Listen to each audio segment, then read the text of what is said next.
તો સુરેન્દ્રનગરના ધોળી ધજા ડેમમાં ટ્રાન્સફોર્મર ખામી સર્જાતા છેલ્લા 3 દિવસથી પાણી વિતરણ વ્યવસ્થા ખોરવાઈ ગઈ છે।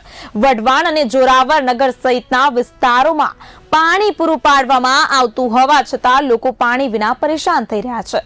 શહેરના ભળેલા 5 ગામો સહિત છેલ્લા 1 મહિનામાં 2-3 વખત પાણી પુરવઠો બંધ થવાનો મામલો સામે આવ્યો છે। 12 માસ પાણીથી ભરેલો ડેમ હોવા છતાં તંત્રની બેદરકારીને કારણે લોકજીવન મુશ્કેલ બન્યું છે। ચોમાસાની ગરમીમાં મહિલાઓ અને નાગરિકોને પાણી માટે વલખા મારવા પડી રહ્યા છે। અનેક રજૂઆતો છતાં તંત્ર આંખ આડા કાન કરી રહ્યું હોવાનો આક્ષેપ સ્થાનિક લોકોએ કર્યો છે।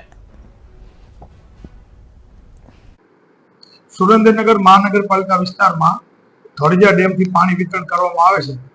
છેલ્લા 2 દિવસ ત્યાં પાવરના પ્રોબ્લેમના કારણે ઇલેક્ટ્રિક ફોલ્ટ થવાના કારણે પાણી બંધ રહે, ત્યારબાદ વરસાદ આવવાથી ત્યાં પવનના કારણે ફોટિલ પંપ જે પમ્પિંગ છે એનો તાર તૂટી જવાના કારણે ફોટિલ પમ્પિંગ જે છે વાલ ઉપર આવી જવાના કારણે પાણી વિતરણમાં ખોરંભ પડે। હાલ ત્યાં કામગીરી ચાલુ છે અને કાલ રાતથી પાણી વિતરણ ચાલુ કરી દેવામાં આવે છે। કયા વિસ્તારોમાં પાણી વિતરણની વ્યવસ્થા થઈ છે?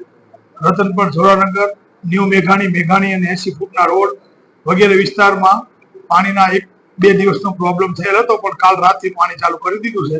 હાલ બધા સપ્લાય ચાલુ છે અને 1 દિવસમાં બધા નિયમિત સપ્લાયનો નિકાલ કરવામાં આવશે।